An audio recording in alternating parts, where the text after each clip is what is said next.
직업 상담사 2차 실기 대비 강좌를 진행하고 있는 라이프 디자인 캠퍼스 직위 꾸벅이 박충구입니다. 오늘은 21년 4월에 실시된 실기 1차 문제를 알아보도록 하겠습니다. 수험생의 기억의 기초에서 복원된 문제니까 실제 문제와 완전히 동일하지 않을 수도 있다는 점은 참고해 주시기 바랍니다. 1번입니다. 부처의 집단 직업 상담 3단계 모델을 쓰고 설명하시오. 배점 6점이고요. 지금까지 출제 확률은 17%입니다.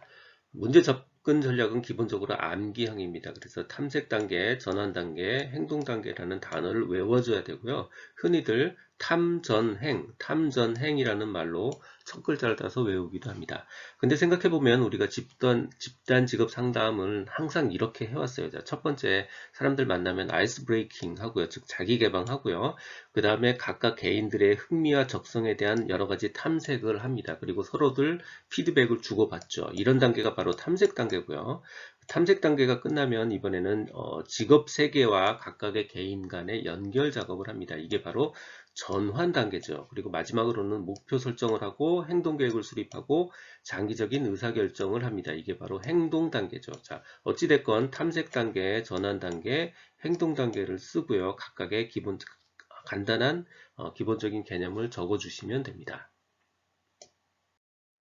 2번 정신역동적 직업 상담에서 내담자의 심리적 문제 원인 3가지를 쓰고 설명하시오. 배점 6점이고요. 출제 확률 17%입니다. 문제 접근 전략은 이해 플러스 암기형인데 이게 이해 플러스 암기형인 이유는요. 실제로 내담자의 심리적 문제 원인을 분석한 사람이 모두 3명이 있어요. 정식 분석가 보딘이 있고요. 특성 요인 분석가 윌리엄슨이 있고 마지막으로 포괄적 분석가 크라이티스가 있어요. 이 3명은 서로들 굉장히 다른 관점으로 내담자의 문제 원인을 분석하고 있는 거거든요. 정신 분석가인 그 보디는 마음속에 있는 원인을 기준으로 정보 부족 플러스 마음속에 있는 원인을 기준으로 분석을 했고요. 특성 요인 상담가는 뭐냐면 최종 결과를 놓고 이렇게 4가지 타입의 문제가 있어요 라고 분석을 한 거고요. 크라이티스는 이러이러한 유형의 사람들이 있어요 라고 변수 분석을 한 겁니다. 그러니까 유형 분석을 한 겁니다. 그래서 지금 문제처럼 정신 역동적 상담에서의 문제를 물어보면 요 3가지 중에 첫 번째 요거를 선택해야 되고요. 그러니까 문제를 구분해야 되고요. 두 번째 구분을 했으면 이 사람 보딘이 정신역동적 심리학자, 그러니까 일종의 정신 분석가인 만큼 기본적으로는 마음속 원인에 있다라고 보셔야 되는 겁니다. 정보 부족 플러스 마음속 원인이요. 마음속 원인은 첫 번째는 선택 전에는 선택을 못하는 불안을 하고요. 선택 불안이고요. 선택 후에는 이번에는 확신이었고요. 선택하는 과정 중에는 자아 갈등을 하고 경우에 따라서는 자기가 선택을 못하고 의존하는 이렇게 4가지 타입이 있습니다. 선택 전후 하는 과정, 의존성 이렇게 4가지가 있는 거예요. 요걸 차근차근히 적어주시면 됩니다. 정보 부족, 두 번째 선택 전에는 선택 불안, 선택 후에는 확신을 못하고 있고요. 선택하는 과정에는 내적 갈등을 일으키고 있고 경우에 따라서는 자기가 선택을 하지 못하고 의존성이 있습니다. 이렇게 4가지 혹은 5가지를 차근차근 적어주시면 됩니다. 3번 면접을 볼 때마다 불안을 경험해서 면접을 제대로 볼 수 없는 내담자를 위한 체계적 둔감법의 실시 단계를 설명하시오. 6점 배점 됐고요. 총 출제 확률은 17%입니다. 문제 접근 전략은 기본적으로 이해형입니다. 그러니까 체계적 둔감법이 뭔지를 알면 나머지 우리가 술술술 적을 수 있는 거죠. 내용은 릴렉스 된 상태에서 불안 강도를 점점 올려가면서 둔감화 훈련을 하는 거예요. 보통 이런 문제가 나오면 우리가 꼭 집어넣어야 되는 키워드는 근육 이완, 불안 위계표 작성 혹은 불안 위계 목록 작성, 둔감화 훈련, 그리고 문제에 따라서는 상호 제지의 원리, 이 내용들이 키워드로 쏙쏙 들어가야 좋은 점수를 받을 수 있습니다. 자, 모범 답안은요. 이 문제의 경우는 면접이란 상황을 넣어서 이야기를 풀어달라고 했으니까 그 내용을 조금 더 넣어주면 됩니다. 첫 번째 근육 이완 훈련 단계, 두 번째 단계는 불안 위계표 목록 작성 단계, 마지막으로 둔감화 훈련 단계 이렇게 세 개의 단계로 나누어져 있고요. 근육 이완 훈련은 근육 이완 훈련을 통해서 몸의 긴장감을 풀어주고요. 두 번째는 불안 위계의 목록을 작성하는데 불안을 일으키는 낮은 수준의 자극에서부터 점점 높은 수준의 자극의 목록을 작성합니다. 자, 여기 이 문제에서 면접이니까 면접의 예를 들면 가장 낮은 수준의 불안 요소는 혼자서 상상하는 모의 면접, 두 번째 레벨은 친구 앞에서 하는 모의 면접, 세 번째는 떨어져도 되는 회사의 기업 상황의 면접, 마지막으로 실제 목표하는 회사의 면접 순으로 불안 위계 목록을 작성합니다. 마지막으로 둔감화 훈련 단계에서는 근육 이완 상태를 만들고 첫 번째 가장 낮은 레벨의 불안을 상상하고 이 상태에서 불안하면 다시 초기 상태로 근육 이완 훈련으로 돌아가고 그게 아니고 괜찮으면 이번에는 레벨을 올려서 두 번째 불안 위기의 목록에 도전해서 이런 식으로 계속 반복을 합니다. 그래서 최종적으로 가장 높은 단계까지 성공하면 둔감화 훈련이 완료된 겁니다. 이 내용을 적어주시면 됩니다. 4번 정리해고로 인해 자신이 무가치한 존재라 여기고 자살을 시도하려는 내담자에 대한 상담 사례를 ABCDE 모델로 설명하시오. 기본적으로 이 ABCDE가 뭔지 다 암기하셔야 되고요. 실제 내용은 모범 답안을 통해서 바로 보여드리도록 할게요. 굳이 ABCDE의 A가 어드밴스드 이벤트다 이런 영어를 외울 필요는 없습니다. 하지만 보통 우리가 이 영어를 이해하면 훨씬 암기가 쉬워요. 그런데 굳이 영어가 익숙하지 않다면 굳이 영어를 외우느라고 시간을 보낼 필요는 없습니다. 하지만 ABCDE가 A가 선행, 사건, B가 비합리적 신념체계, C가 결과, D가 논박, E가 효과라는 것은 기억해 두셔야 됩니다. 이번에는 정리해고로 인한 경우에 대한 사례를 넣어서 설명해 달라고 했으니까 선행사건은 비자발적 실업 발생이고요. A. 비합리적 신념체계는 스스로 무가치한 존재라고 생각하게 되는 거고요. 결과는 자살을 시도한 거고요. 논박은 실업은 경쟁력을 잃은 회사의 존재 이유가 사라진 거지 개인의 문제가 아니다. 오히려 지금까지 잘해낸 것만 봐도 훌륭한 인재가 분명하니까 더 좋은 기회를 찾을 수 있다. 라고 논박을 하고요. 최종 효과는 자책감을 떨치고 자존심을 회복하고 긍정적이고 적극적인 자세로 새로운 기회를 찾기 시작한다. 라고 적어주시면 되고요. 요 얘기 조금 바뀌어도 큰 상관은 없습니다. 하지만 기본적으로 A, B, C, D, E가 뭐다, 선행사건이다, 비합리적 신념체계다, 요 내용들은 정확하게 적어주셔야 좋은 점수를 받을 수 있습니다. 초기 면담 시 상담자가 내담자에게 좋은 영향을 줄 수 있는 언어적 행동, 그리고 비언어적 행동 각각 세 가지를 쓰시오. 배점 6점 됐고요. 기존에 딱 한 번 출제됐었던 건데 이번에 두 번 출제돼서 출제 확률이 3%로 바뀌었습니다. 그래서 이번 개정 심판에 이 내용을 추가해서 수록했습니다. 모범 답안은 첫 번째 언어적 행동과 비언어적 행동이 있고요. 언어적 행동은 제 진술과 감정의 반영, 그러니까 내담자가 어떤 얘기를 하면 그런 이러이러한 얘기를 한 거죠 라고 재진술을 하거나 이러이러하게 느꼈다는 거죠 라고 감정의 반향을 줘서 관계지향적 면담을 수행하는 거예요. 두 번째는 적절한 호칭 사용, 무슨 선생님 혹은 뭐 부장님, 뭐 상무님 이렇게 표현하는 거예요. 그리고 예 그렇군요 라는 식의 언어적 강화를 사용하는 거. 마지막으로 적절한 유머의 사용. 이렇게 네 가지 중에 한 세 가지 정도 적으면 될 것 같고요. 비언어적 행동은 미소, 눈맞춤, 끄덕임이 있습니다. 이 미소, 눈맞춤, 끄덕임은 우리 직업 상담사 1차 시험의 지문으로 선택지 지문으로 활용된 거거든요. 그러니까 이거는 일종의 표준 답안이라고 보셔도 좋습니다. 6번 인지적 명확성 부족을 나타내는 내담자 유형 5가지를 쓰시오. 배점 5점 됐고요. 출제 확률은 3%입니다.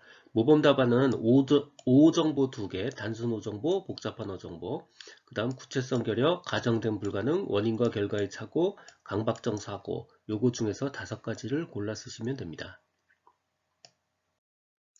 7번 홀랜드 흥미 유형 6가지를 쓰시오. 6점 100점 됐고요. 출제 확률 28%니까 우리 반드시 기억해야 되는 문제입니다. 그냥 유형만 6가지 쓰라고 했으니까 현탐예 사진관 해서 현실형 탐구형 예술형 사회형 진취형 관습형 이렇게 적어주시면 되고요. 굳이 영어는 안 적어도 됩니다. 하지만 문제가 꼭 이렇게 유형 6가지만 쓰라고 나오는 게 아니고 간혹 특징을 적어라, 대표 직업을 적어라 하는 내용들도 같이 나오기 때문에 이 내용 다 같이 한꺼번에 기억해 두시는 게 바람직합니다. 8번 규준 참조검사와 준거 참조검사의 의미를 각각 예를 들어 설명하시오. 배점 6점 됐고요. 출제 확률은 13%입니다. 규준이나 준거라는 단어가 굉장히 익숙하지 않을 수 있지만 사실 알고 보면 규준이라는 단어와 준거라는 단어를 정확하게 알고 나면 규준 참조검사나 준거 참조검사를 쉽게 이해하고 기억할 수 있습니다. 규준은 영어로 norm이고요. norm, norm이고요. 준거는 영어로 criterion-이에요. 자, 준거를 먼저 말씀드리면 준거란 기준에 의거했다, 준거했다, 기준에 의거했다라고 해서 준거고요. 결과적으로 무슨 뜻이냐면 기준점이 있는 검사라는 뜻입니다. 규준은 기준점이 있는 검사라는 뜻이었고요. 준거요. 규준은 영어로 norm이에요. norm은 뭐냐면 우리가 normal distribution, 즉 정규 분포표 할 때 그 norm이거든요. 그러니까 규준은 어떤 분포가 있다는 뜻입니다. 그래서 검사 점수에 어떤 놈이 있고 놈이라는 분포가 있고요. 그 놈이라는 분포상 내가 어디에 존재하는가가 굉장히 중요하죠. 그래서 규준은 어떤 분포가 있다는 뜻이고요. 준거는 어떤 기준 점수가 있다는 뜻입니다. 그래서 이것만 구분하면 나머지는 굉장히 쉽습니다. 그래서 규준은 분포가 있기 때문에 상대평가고요. 준거는 절대 점수가 있기 때문에 절대평가입니다. 규준은 상대, 준거는 절대평가입니다. 자, 규준 참조검사 상대평가고요. 개인의 점수를 규준이라는 분포와 비교해서 상대적인 값으로 표현합니다. 그래서 대부분 각종 심리검사들이 다 규준 참조검사예요. 자, 준거, 기준에 의거했다 그랬죠. 개인의 점수를 특정 기준 점수, 즉 준거죠. 특정 기준 점수와 비교해서 평가하는 방식이고요. 대부분의 자격시험류, 면허시험류 이런 것들은 에서 합격 여부를 판정했다 그러면 전부 다 준거 참조검사입니다. 9번 심리검사의 신뢰도에 영향을 주는 요인 3가지를 쓰고 설명하시오. 3점 배점의 출제 확률은 23%입니다. 이 문제는 분할 정복형으로 접근을 하셔야 되는데 그 이유가 뭐냐면 알고 보면 비슷비슷한 유형의 문제들이 굉장히 많습니다. 무슨 동형검사 5요인을 적어라, 신뢰도 영향을 주는 5개를 적어라, 측정 오차를 최소화시킬 수 있는 거를 적어라, 이런 식으로 굉장히 비슷비슷한 문제가 나오는데요. 사실 알고 보면 이런 것들은 각자 유형별로 공통점이 있습니다. 즉 문항에 따른 영향이 있고요. 피험자의 변화에 따른 영향이 있고요. 시험 절차에 따른 영향이 있어요. 그래서 그게 측정 오차 쪽으로 가면 문항수를 증가시키는 거지만 신뢰도에 영향을 주는 요인으로 가면 문항의 숫자 혹은 문항의 반응수, 즉 지문 숫자, 지문 숫자에 관련이 있는 거거든요. 그래서 영향 요인으로 가면 문항에 관련된 내용이 문항수와 문항 반응수고요. 측정 오차 최소화 쪽으로 가면 문항수를 증가하거나 나쁜 문항을 제거하는 쪽으로 그 내용이 바뀌는 거죠. 사실은 알고 보면 핵심은 같은 내용입니다. 피험자 부분도 신뢰도 영향 5요인에서는 개인차 혹은 집단의 동질성이지만 동형검사에서는 피험자의 변화로 표현을 바꿔야 될 뿐이고요. 시험 절차는 시험 절차 차이고요. 신뢰도 영향에서는 속도나 시간, 그 다음에 그걸 표준화, 즉 최소화시키는 입장에서는 뭔가 표준화를 하는 쪽으로 바꿔야 된다라고 표현 방법이 조금 바뀔 뿐입니다. 그래서 신뢰도에 영향을 주는 요인 3가지를 기억하시오. 그러면 문항, 피험자, 시험 절차의 그룹이 있고 그 각각의 문항, 문항 반응수, 개인차, 집단의 동질성, 검사 속도, 시간, 검사 유형의 문제가 있다. 이렇게 적어주시면 됩니다. 실제로 우리가 이런 문제를 딱 하고 우리가 이런 인터넷 강의나 남이 해설해 주는 거를 쭉 들으면 굉장히 이렇게 쉬울 수가 없어요. 그냥 줄줄줄줄 뭐 얘기해 주면 되고요. 들으면 또 다 이해가 되잖아. 다 그럴듯하잖아. 그런데 실제로 우리가 시험장에 수험생으로 간다는 것은 상황이 많이 다릅니다. 무려 이런 우리가 외울 게 요것만 있겠냐고. 이런 것들이 한 150개, 200개 있거든. 이 200개를 다 외워 가지고 있어서 머릿속이 뒤죽박죽인데 그 중에 꼴랑 3개를 뽑아 써라 못 쓰거든요. 들을 때는 그럴듯하지만 실제로 여러분들이 시험장에 가면 절대로 못 쓰는 문제 중에 하나가 사실 이런 문제입니다. 그래서 반드시 이런 거 기억을 할 때는 반드시 이런 식으로 그룹을 해서 분할로 나눠서 기억을 해 두셔야 됩니다. 10번 예측 타당도와 동시 타당도의 의미와 차이점을 설명하시오. 배점 6점의 출제 확률 25%입니다. 준거 타당도 안에 들어가 있는 말이고요. 우리가 준거라는 단어를 제대로 이해하면 나머지 부분들을 쉽게 잘 연결시킬 수 있습니다. 그리고 준거 타당도 속에 들어있는 동시 타당도와 예측 타당도라는 단어를 정확하게 암기하고 있어야 되죠. 자, 준거라는 말은 말 그대로 기준 혹은 표준에 의거했다라고 보면 됩니다.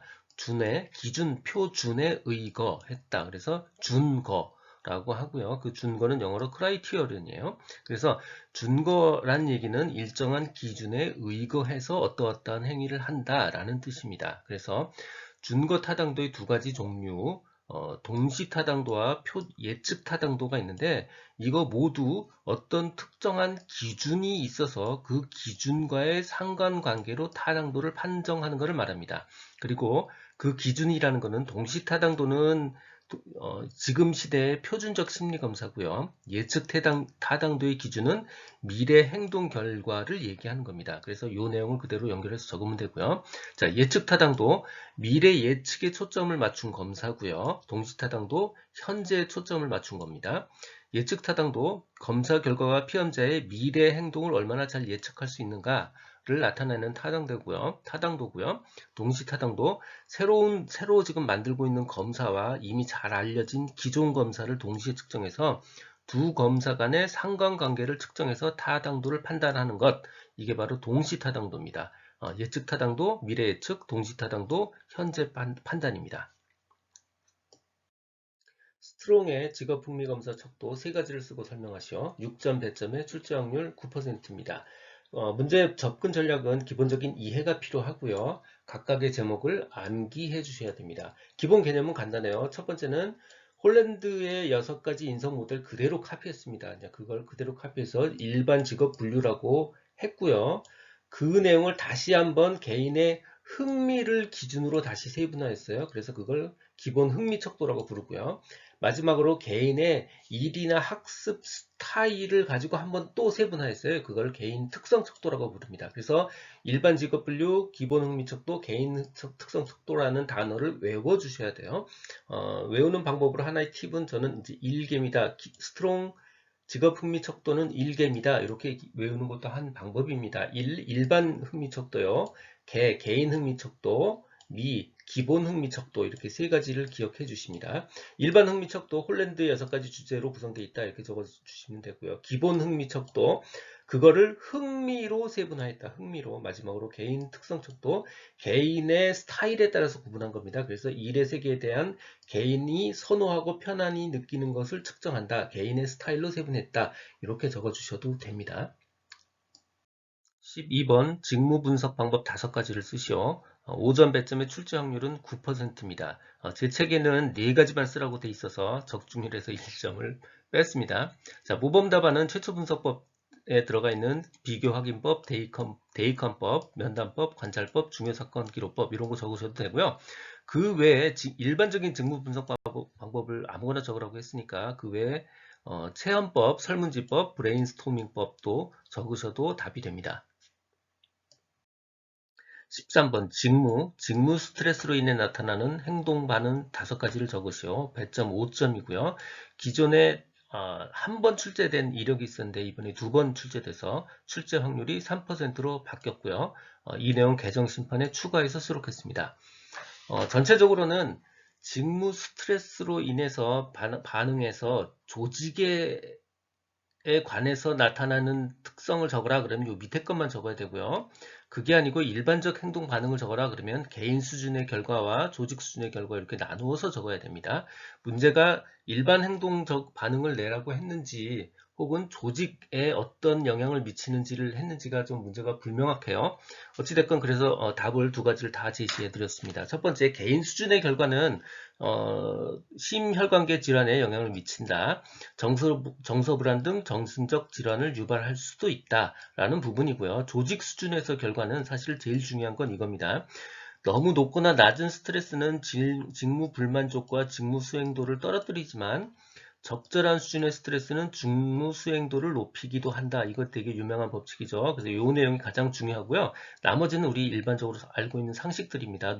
높은 결근과 이직률, 집중력 저하로 인한 사고 위험에 노출, 직무 불만족, 조직 몰입도의 어려움, 요것들 중에 5가지를 골라서 적으시면 됩니다.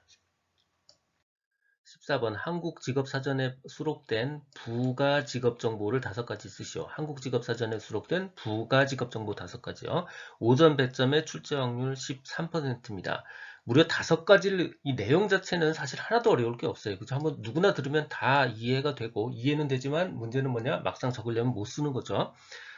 결과적으로 좀 나누어서 외우는 게 굉장히 쉽습니다. 첫 번째, 기본 내용 3가지, 직업에 관련된 내용이니까 기본 내용 3가지, 정규교육이 얼마나 필요한지, 숙련기간, 어떤 직무를 해야 되는지, 직무기능, 정규교육, 숙련기간, 직무기능 이렇게 3가지 있고요. 그 다음에 작업에 관련한 3가지가 있습니다. 작업 강도, 작업 장소, 작업 환경이요. 그리고 마지막으로 자격과 면허가 있습니다. 그래서 기본 내용 3가지, 작업 환경, 작업 3가지, 자격 및 면허 이렇게 나눠서 외우면 훨씬 더 수월하게 외울 수 있습니다. 이번에 그냥 5가지를 쓰라고 했으니까 요거 중에서 5가지 아무거나 적어주시면 돼요.